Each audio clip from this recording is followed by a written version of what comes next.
ভারতবর্ষের ইতিহাসে গুপ্ত যুগকে বলা হয় সুবর্ণ যুগ। রাজনৈতিক ঐক্য সাধনে, জ্ঞান বিজ্ঞানের প্রসারে, সাহিত্য ভাস্কর্যে, শিল্পে সে যুগের ভারতবর্ষ যতদূর অগ্রসর হয়েছিল ততখানি বোধহয় আর কোনো যুগেই হয়নি। এই প্রাচীন ভারতেরই অন্যতম সম্রাট হর্ষবর্ধন। আজকের ভিডিওতে আপনাদের বলবো সম্রাট হর্ষবর্ধনের জীবনের কিছু জানা অজানা কাহিনী। হর্ষবর্ধনের রাজত্বকাল খ্রিস্টীয় 606 থেকে 612 অব্দ সময়কালকে বলা হয় যুদ্ধ বিগ্রহের যুগ। মহারাজ হর্ষবর্ধনের রাজ্যের সীমা কতদূর পর্যন্ত বিস্তৃত হয়েছিল সে সম্বন্ধে নিশ্চিতভাবে কিছু জানা যায়নি। তবে সে সময়ে ভারতবর্ষে যেসব বিদেশি পরিব্রাজক এসেছিলেন তাদের বিবরণ থেকে জানা যায় হর্ষবর্ধন ভারতবর্ষে রাষ্ট্রগত ঐক্য প্রতিষ্ঠা করতে সমর্থ হন। তার রাজতন্ত্রের ছায়ায় দেশের রাজন্যবর্গ সমবেত হয়েছিলেন, কিন্তু এই সামরিক বিজয়ের মূলে সাম্রাজ্য বিস্তারের স্পৃহা অথবা অন্যান্য রাজাদের পদানত করার বাসনা ছিল না, ছিল প্রতিশোধ গ্রহণের দুর্দমনীয় আকাঙ্ক্ষা। যাই হোক, এই সাম্রাজ্য করায়ত্ত হবার পরে হর্ষবর্ধন ঐক্য আর সংঘবদ্ধতা স্থাপনে মন দেন। আইনের কঠোরতা যথেষ্ট পরিমাণে বাড়িয়ে দেওয়া হয়, আর সেই আইনগুলি সর্বদা প্রতিপালিত হচ্ছে কিনা তা দেখার জন্যে উপযুক্ত রাজকর্মচারী নিযুক্ত করা হয়। বিশেষভাবে সমাজবিরোধী কোনো কাজের শাস্তিস্বরূপ অঙ্গচ্ছেদ করা অথবা জঙ্গলে নির্বাসন দেওয়া হতো। এই সংগঠনের সময়কে অর্থাৎ খ্রিস্টীয় 612 অব্দ থেকে 642 পর্যন্ত কালকে হর্ষবর্ধনের রাজত্বকালের দ্বিতীয় পর্যায়ে বলা হয়েছে। ভগ্নিকে উদ্ধারের সময়ে বৌদ্ধ সন্ন্যাসীদের সংস্পর্শে এসে হর্ষবর্ধন বৌদ্ধ ধর্মের প্রতি আকৃষ্ট হন, কিন্তু তখন তার সমস্ত চিন্তা প্রতিহিংসা চরিতার্থ করার বাসনাকে কেন্দ্র করে ঘুরছিল। তাই তিনি অন্তরের এই প্রেরণাকে তখনকার মতো দমন করে রাখতে বাধ্য হন।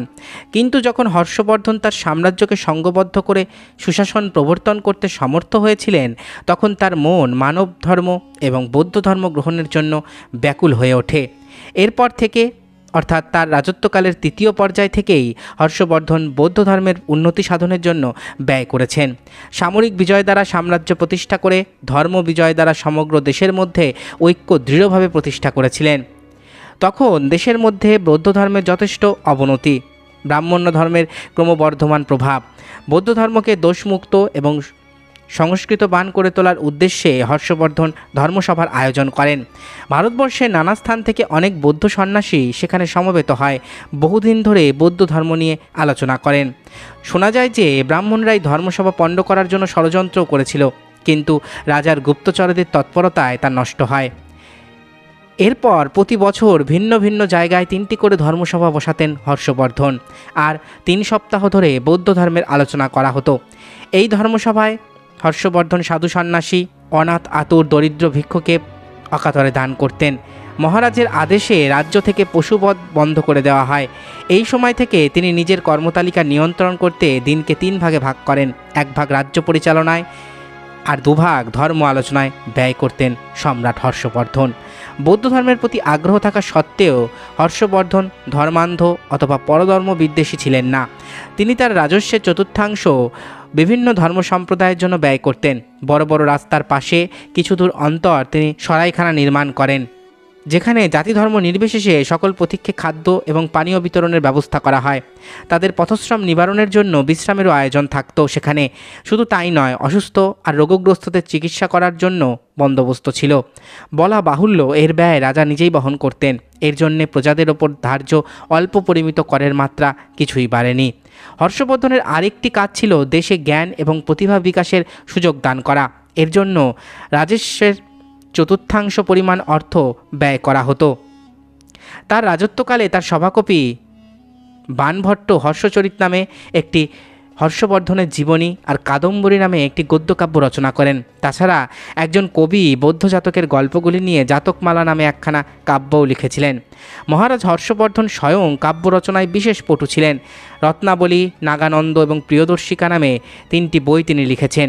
গীতগোবিন্দমের কবি জয়দেবের মতে কাব্য রচনায় মহারাজ হর্ষবর্ধন ব্যাস এবং কালিদাসের সমকক্ষ ছিলেন। মহারাজ হর্ষবর্ধনের সুশাসন আর ধর্ম বিজয়ের ফলে ভারতবর্ষে শান্তি শৃঙ্খলা ফিরে এসেছিল। যদিও ব্রাহ্মণ্যবাদের প্রভাবে জাতিভেদ প্রথা প্রচলিত ছিল, আর তা দিয়েই মানুষের সামাজিক জীবন এমনকি জীবিকা অর্জনের বৃত্তি পর্যন্ত নিয়ন্ত্রিত হতো। তথাপি তা দেশের উন্নতির পথে কোনো বাধা সৃষ্টি করেনি। দেশে যে প্রচুর পরিমাণে অর্থ ছিল তা তখনকার দিনে স্ত্রী এবং পুরুষের জন্য ভিন্ন ভিন্ন অলংকারের বিবরণের যে তালিকা পাওয়া গেছে তা থেকে সহজেই অনুমান করা যায়। এই প্রাচুর্যের মূলে ছিল ব্যবসা বাণিজ্যের প্রসার, যার জন্যে তখনকার লোকেরা অবাধে সমুদ্রযাত্রা পর্যন্ত করত। হর্ষবর্ধনের সময়ে ভারতবর্ষের লোকেরা ভারতের বাইরে উপনিবেশ স্থাপন করতে আরম্ভ করে। এই সময়ে জবদ্বীপে ভারতীয় সভ্যতার বিস্তার লাভ করে। ভারতবর্ষের ইতিহাসে সম্রাটের অভাব নেই। রাজ্য বিস্তৃতির দিক দিয়ে অনেকেই হয়তো হর্ষবর্ধনকে অতিক্রম করেছেন। ভারতীয় রাজন্যবর্গের মধ্যে অনেকে ধর্মপ্রচারে মনোনিবেশ করেছিলেন, আর হয়তো হর্ষবর্ধনের চেয়ে বেশি সফলতাও লাভ করেছিলেন। কিন্তু মহারাজ হর্ষবর্ধনের মধ্যে আমরা পাই সমুদ্রগুপ্তের দিগ্বিজয়ের প্রতিভা, অশোকের ধর্মবিজয়ের উদার হৃদয়তা, বিলাসবাহুল্যের মধ্যে বাস করেও ধনসম্পদের প্রতি রাজর্ষির অনাসক্তি। এক কথায় বলতে গেলে তার মতন একাধারে রণবিজয়ী বীর, ধর্মাচারী ও ধর্মপ্রচারী রাজা, সাহিত্য পিপাসু কবি শুধু ভারতবর্ষে কেন পৃথিবীর রাজন্যবর্গের মধ্যেও বিরল। এতক্ষণ আপনারা শুনলেন প্রাচীন ভারতের অন্যতম সম্রাট হর্ষবর্ধনের অজানা কাহিনী। আশা করি ভিডিওটি আপনাদের ভালো লেগেছে। আমার চ্যানেলের ভিডিওগুলো যদি আপনাদের ভালো লাগে তাহলে অবশ্যই চ্যানেলটি সাবস্ক্রাইব করুন, পাশে থাকা বেল আইকনটি ক্লিক করে দিন যাতে পরবর্তী ভিডিও নোটিফিকেশান খুব তাড়াতাড়ি আপনাদের কাছে পৌঁছে যায়। আজকের মতো এখানেই শেষ করছি। ভালো থাকবেন সবাই। নমস্কার।